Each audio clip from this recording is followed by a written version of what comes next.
Partnerships, they can be a very powerful thing. When we think about partnerships in the world of business and entertainment, and even throughout history, several partners come to mind.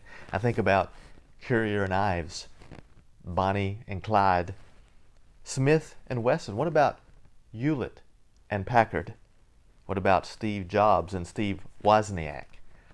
And certainly we can't forget about Ben and Jerry.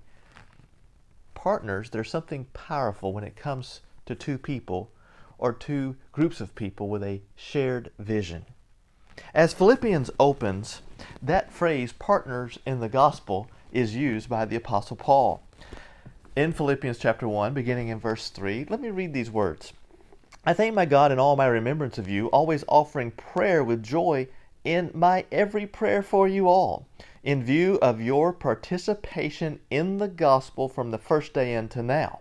For I am confident of this very thing, that he who began a good work in you will perfect it until the day of Christ Jesus.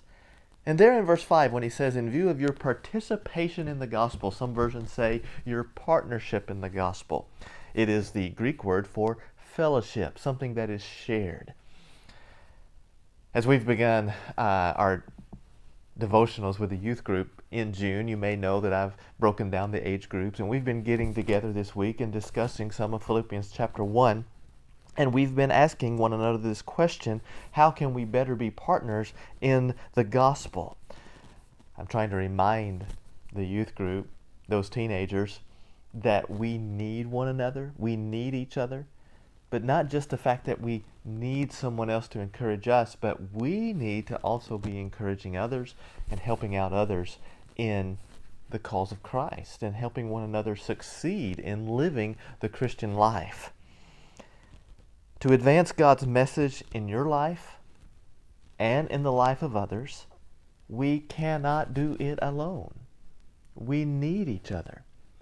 And so I posed a question to the youth group, to the older kids. I've been asking them, what about these new kids that are coming up, sixth grade, going into seventh and 8th graders? How can you partner with them? I'm also going to be asking those 7th and 8th graders, how can you partner with someone who's older? This message applies to all of us in the church, doesn't it? We need each other to advance the gospel of Jesus Christ. And so the question that I've been asking to these teenagers is this, and I ask this question to you today. In what ways do you act out your partnership in the gospel, and how can you improve on this?